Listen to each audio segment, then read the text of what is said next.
नमस्कार, मी श्रीरंग खरे. मनी टाइम मध्ये आपल्या सगळ्यांचं स्वागत. शेअर बाजारात आज अस्थिरतेचं वातावरण होतं. बाजार उघडताच सेन्सेक्स आणि निफ्टी काहीसे पडले, नंतर पुन्हा सावरले आणि त्यानंतर चढ उताराची मालिका सुरूच राहिली. मात्र हे चढ उतार फार मोठे नव्हते. आजच्या कार्यक्रमात आपण जागतिक परिस्थिती कशी बदलत चालली आणि त्यातून गुंतवणुकीसाठीचं चित्र कसं बदलत चाललंय याबद्दल बोलणार आहोत. मात्र त्याआधी पाहूया आजच्या टॉप 10 बिझनेस न्यूज. शेअर बाजारातील निर्देशांकांना बुधवारी एक निश्चित दिशा सापडत नव्हती. सेन्सेक्स आणि निफ्टीचा प्रवास दिवसभर चढ उतारांचा राहिला. सेन्सेक्स दिवस अखेर 309 अंकांनी वधारून 77,044 अंकांवर बंद झाला.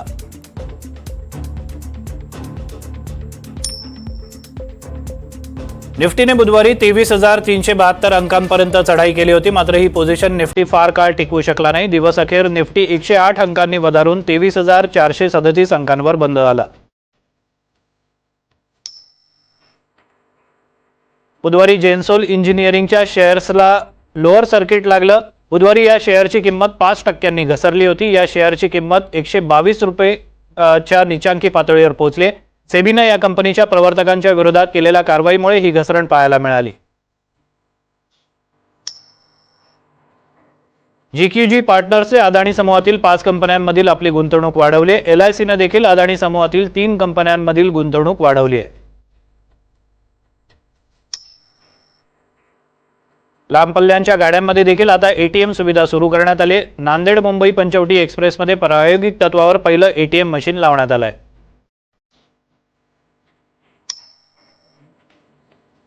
रेपो रेटमध्ये कपात केल्यानंतर खासगी बँकांनी सेव्हिंग्जवरील व्याजदर घटवण्यास सुरुवात केली. ICICI, HDFC या खासगी बँकांनी बचत ठेवीवरील व्याजदर 25 बेसिस पॉईंटनं घटवलेला आहे. सोन्याचा दर रोज नवे उच्चांक नोंदवतोय. बुधवारी 10 ग्रॅम सोन्याचा दर 94,781 रुपये इतका नोंदवण्यात आला. मंगळवारच्या तुलनेत 1 ग्रॅम सोनं 131 रुपयांनी महागलंय. मॅक्वारी या ब्रोकरेज फर्मनं ICICI प्रुडेन्शियलसाठी न्यूट्रल रेटिंग ठेवलं असून या शेअरसाठीची टार्गेट प्राइस 725 रुपये ठेवण्यात आलेली आहे. मॅक्वारीनं ICICI लोंबार्डसाठी आउट परफॉर्म रेटिंग दिलं असून या शेअरची टार्गेट प्राइस 2,255 रुपये ठेवली आहे. 2024-2025 या आर्थिक वर्षात भारत हा अमेरिकेचा सगळ्यात मोठा ट्रेड पार्टनर ठरलेला आहे. या दोन देशातील व्यापार 131.84 अब्ज डॉलर्स इतका होता. चीनचा याच काळातील व्यापार 99.2 अब्ज डॉलर्स इतका होता. आणि अमेरिकेचे राष्ट्राध्यक्ष डोनाल्ड ट्रम्प यांनी फार्मा आणि सेमीकंडक्टर आयातीची चौकशी करण्यास सुरुवात केली. या चौकशीनंतर टॅरिफ लावण्याबाबतचा निर्णय घेतला जाईल. औषध आणि चिप्ससाठी इतर देशांवर अवलंबून राहणं हे राष्ट्रहिताच्या दृष्टीनं चांगलं नाही असं ट्रम्प प्रशासनाला वाटतंय.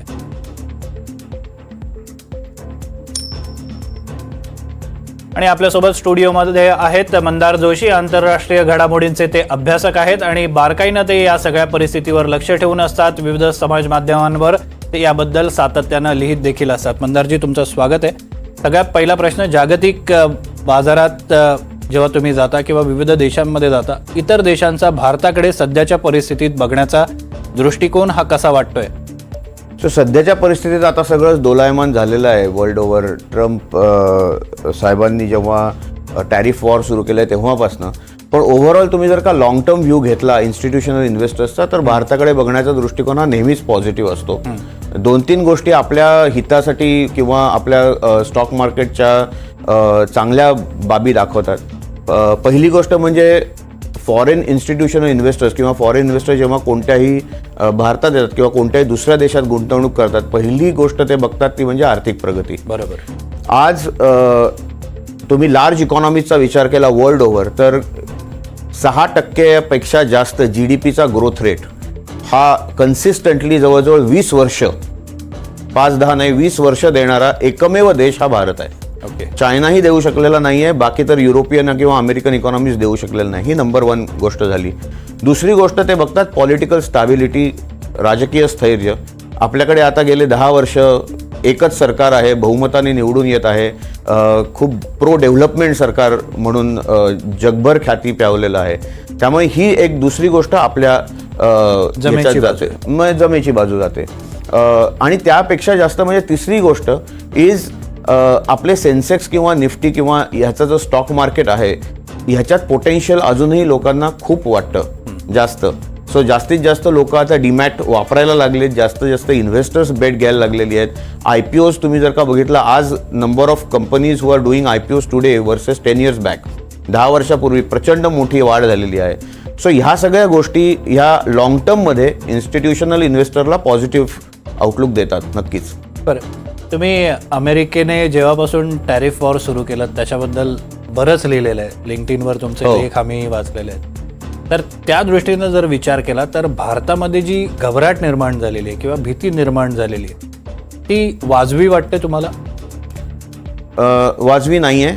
मला असं वाटतं की जसं मी लिहिलेलं आहे लिंक्डइनवर सुद्धा, 2-3 आर्टिकल्समध्ये लिहिलं आहे की लॉंग टर्ममध्ये म्हणजे मीडियम टर्ममध्ये, लेट्स से 6 महिने, 1 वर्ष, 2-4 वर्षाच्या काळात भारताची बाजू ही जमेची बाजूच धरलेली जाईल.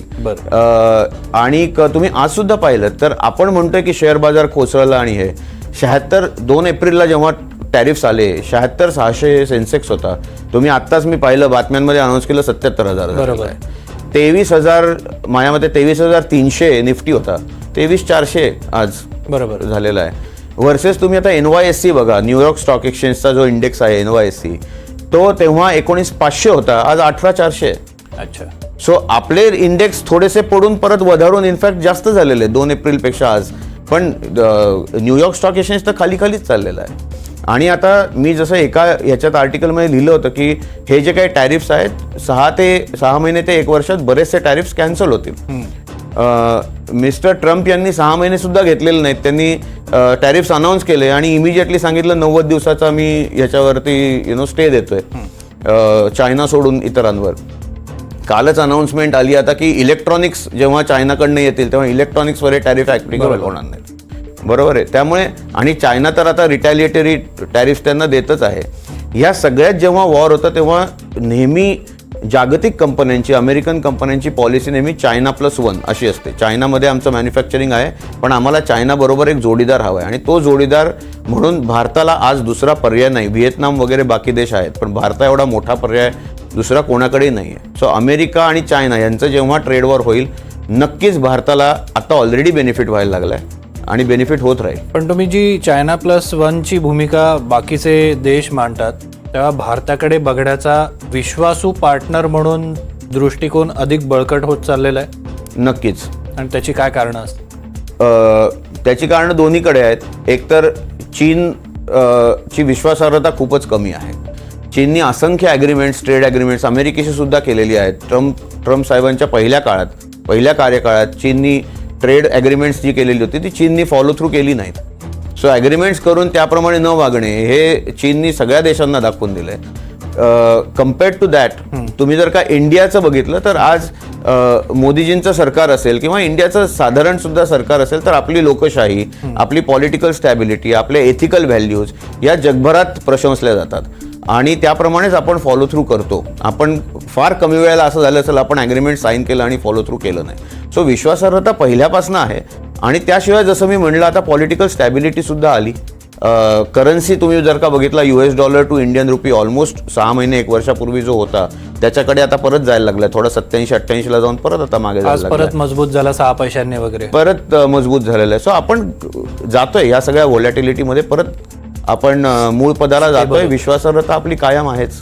बरं, ट्रम्प यांच्या बाबतीत बोलायचं झालं तर त्यांनी त्यांच्या दृष्टीनं जे शत्रू देश आहेत त्यांच्यावरही टॅरिफ लावला, मित्र देश आहेत त्यांच्यावरही टॅरिफ लावला. सगळंच अनिश्चिततेचं वातावरण त्यांनी निर्माण केलं.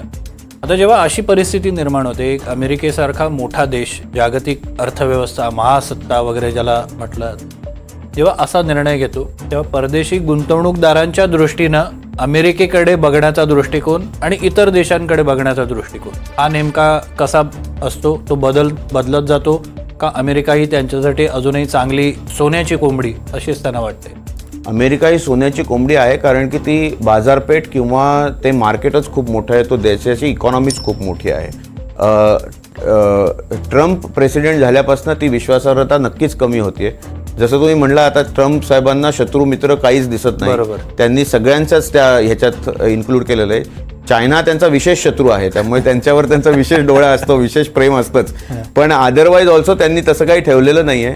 आणि या सगळ्यांना सो आता तुम्ही जर का आता फक्त मी चायनाचंच म्हणत नाही किंवा ट्रेड वॉर म्हणत नाही, जी भूमिका त्यांनी युक्रेन रशियाच्या युद्धासाठी घेतली, जी नाटो आणि युक्रेनची एक अमेरिकेच्या साईडची भूमिका होती, आता त्यांनी जी पलटी खाल्ली आहे किंवा जी भूमिका घेतली आहे, त्यामुळे युरोपियन कंट्रीज आणि trade war, so European countries जे त्यांचे आता अमेरिकेचे परममित्र आहेत गेले 50-100 वर्ष, ते सुद्धा सगळे ट्रम्पच्या अगेन्स्ट जायला लागले आहेत, पब्लिकली प्रेस कॉन्फरन्सेस घेऊन भाषणं देत आहेत. सो ही सगळी अनिश्चितता कुठेतरी अमेरिकेची विश्वासार्हता खाली नेते, याच्यात काही डाऊट नाही.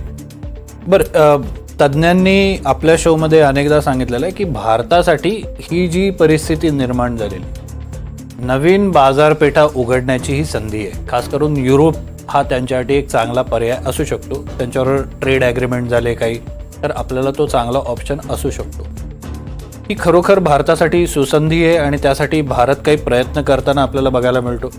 भारतासाठी नक्की सुसंधी आहे. भारत प्रयत्न करतानाही बघायला मिळतो. एक छोटं उदाहरण जे खूप गाजलं होतं ते म्हणजे जेव्हा रशिया युक्रेन वॉर सुरू झालं तेव्हा भारताने रशियाला गाठलं. आपण म्हणलं आपण न्यूट्रल राहणार आणि रशियाला गाठून रुबेलमध्ये आपण ऑइल परचेस केलं. हे असं पूर्वी झालेलं नव्हतं, कधीच झालेलं नव्हतं. स्वतंत्र भारताच्या इतिहासात झालं नव्हतं. सो आपण आपला स्टान्स नक्की क्लिअर केलेला आहे की आम्ही ट्रेड वॉर नाही करणार, पण आम्ही ट्रेड विजडम नक्की दाखवू, ट्रेड स्मार्टनेस नक्की दाखवू आणि आम्ही आमचा जे हिताचा असेल, तुमचा तोटा न करता, त्या गोष्टी आम्ही करू. सो ही गोष्ट आता ते युरोपाबरोबर सुद्धा करायला लागतील. युरोपच नाही, पण मला तर असं वाटतं की लॉंग टर्ममध्ये इंडिया आणि अमेरिकेमध्ये सुद्धा इंडियाला ऑपॉर्च्युनिटी भरपूर सापडतील. कारण मी तुम्हाला एक छोटं उदाहरण देतो जे आत्ताच झालं. काल रात्री there is something called rare earth metal. बरोबर. रेअर अर्थ मेटल ह्या एक 17 मेटल्सचा समूह असतो, ज्याचं 70% उत्पादन हे चायनामध्ये होतं जगभराच्या. चायनाने सडनली सांगून टाकलं की आम्ही हे रेअर अर्थ मेटल्स जे आहेत ते अमेरिकेला सप्लाय करणार नाही. आता रेअर अर्थ मेटल हे कशासाठी लागतात तर सेमीकंडक्टर तयार करण्यासाठी, वॉरशिप्स तयार करण्यासाठी, विंड टर्बाईन्स तयार करण्यासाठी, त्यानंतर फायटर जेट्स, मिसाईल्स तयार करण्यासाठी, त्याचे पार्ट्स बनवण्यासाठी हे रेअर अर्थ मेटल्स लागतात. अमेरिकेला तर याची प्रचंड रिक्वायरमेंट आहे. अचानक तेव्हा ते बंद झालं तर चीन आता आज 44 मिलियन मेट्रिक टन एवढं प्रोडक्शन रेअर अर्थ मेटलचं करतो. भारत 7 मिलियन मेट्रिक टन करतो. जर का 44 मिलियन जी 70% आहे ती जर का बंद झाला सप्लाय, तर you can imagine demand supply गॅपमुळे हे जे आपण 7 मिलियन टन करतो ह्याचं प्राइसेस किती मोठं वाढतील. बरोबर. आणि अमेरिका चायनामध्ये जाणार नाही तर दुसरा नंबरचा ब्राझील आहे, तिसरा नंबरचा इंडिया आहे. सो ब्राझील आणि इंडियाकडनंच त्यांना हे रेअर अर्थ मेटल घ्यायला लागतात. आता राजकीय तुम्ही म्हणलात की फायदा इंडिया घेतोय का, हे सगळं जाणून जवळजवळ 1 महिन्यापूर्वी भारत सरकारने प्रायव्हेट इन्व्हेस्टमेंट्स आणि प्रायव्हेट प्लेयर्सना रेअर अर्थ मेटलचं मायनिंग आणि प्रोसेसिंग करण्याची परवानगी दिली. सो आता हा कुठेतरी तो एक व्ह्यू मला माहिती आहे की हा फायनान्स मिनिस्ट्रीमध्ये, इंडस्ट्री मिनिस्ट्रीमध्ये असतो की काय काय बाबा होऊ शकेल, काय काय स्टेप्स होतील. आणि ही एक विजन म्हणू शकतो, एक दूरदृष्टी भारताची म्हणू शकतो की आपण 1 महिन्यापूर्वीच ही स्टेप घेतली की आपण आता प्रोडक्शन प्रोसेसिंग वाढवलं पाहिजे. 7 मिलियन टनमध्ये अमेरिकेचं भागणार नाही आहे. ओके. सो हा एक एक्झाम्पल झाला आणि असे अनेक एक्झाम्पल्स आपल्यासमोर आहेत की जेव्हा चायना आणि अमेरिकेत काहीतरी झालंय, भारताच्या लीडरशिपनी त्याचा फायदा घेण्याचा प्रयत्न केलेला आहे. ओके. आता 2 संकल्पना आहेत. एक आहे फ्लाईट ऑफ कॅपिटल आणि दुसरी आहे रिस्क ऑन. तर या 2 संकल्पना नेमक्या काय आहेत थोडंसं समजावून सांग. सो फ्लाईट ऑफ कॅपिटल म्हणजे काय तर तुमच्याकडे जे कॅपिटल आलेलं आहे it is flying away. Okay. So जे तुमच्याकडे कॅपिटल दुसऱ्या कंट्रीमधनं आलेलं आहे हे कॅपिटल निघून चाललंय. आता फ्लाईट ऑफ कॅपिटल हा शब्द सर्रास वापरला जातो जेव्हा फॉरेन डायरेक्ट इन्व्हेस्टमेंट्स कमी होतात. पण खरं तर फ्लाईट ऑफ कॅपिटल तेव्हाच म्हणतात जेव्हा कॅपिटल परत जातं जर का जिथे कॅपिटल इन्व्हेस्ट केलेलं आहे त्या कंट्रीमध्ये काही प्रॉब्लेम असेल. ओके. समजा पॉलिटिकली अस्थैर्य झालं किंवा ग्रोथ रेट कमी झाला किंवा इंडस्ट्रीयल काहीतरी प्रॉब्लेम झाला, सोशल जर का राईट्स सुरू झाल्या आणि कॅपिटल परत गेलं तर त्याला फ्लाईट ऑफ कॅपिटल म्हणतात. आता तर सर्रास वापरतात. आत्ता जे इंडियामधनं FDIचा फ्लो थोडासा कमी झाला आहे, माझ्या मते तो इंडियाचा प्रॉब्लेम नाही आहे, तो वर्ल्ड ओव्हर प्रॉब्लेम आहे. रशिया युक्रेन वॉर किंवा इथे इस्रायल आणि हमासचं युद्ध आणि अमेरिकेचं ट्रेड. सो सगळे आपण जसं म्हणतो ना घरात की समजा रस्त्यावर दंगल चालली असेल तर आपण घरातल्या लहान मुलांना म्हणतो आत ये आणि दार लावून घे. सो तशी परिस्थिती आता सुरू झालेली आहे की सगळ्यांनी आपलं कॅपिटल परत घ्या आणि आपल्या कंट्रीत ठेवा, पुढे काय होईल माहीत नाही. पण त्याचा अर्थ असा नाही की इंडियाची विश्वासार्हता कमी झाली आहे. हे त्यांच्या होम कंट्रीमध्ये जे प्रॉब्लेम सुरू झाले त्यामुळे हे फ्लाईट ऑफ कॅपिटल होतंय. आणि दुसरं तुम्ही म्हणाल रिस्क ऑन.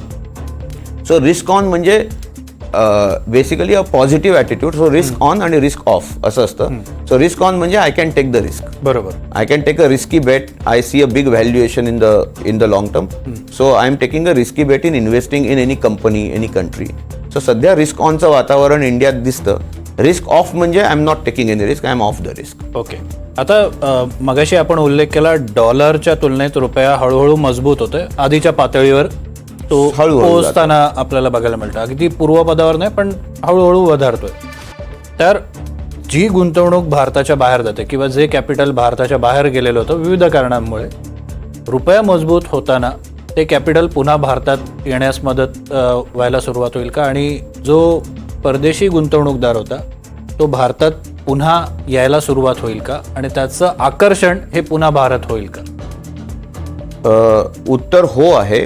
पण रुपया वधारणे हे एकमेव कारण नसतं फॉरेन इन्व्हेस्टर्सना डिसिजन घेण्यासाठी. बरं. किंवा रुपया हा फॉरेन इन्व्हेस्टर्स गेल्यामुळेच पडतो असंही नाही आहे.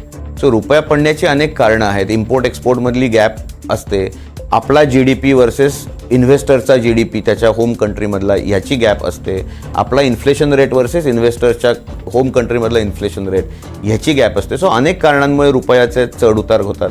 कधीकधी आर्टिफिशियली काही इंडस्ट्रीज हा चढउतार करवतात कारण इम्पोर्ट आणि एक्सपोर्टमध्ये त्यांना फायदा व्हावा म्हणून.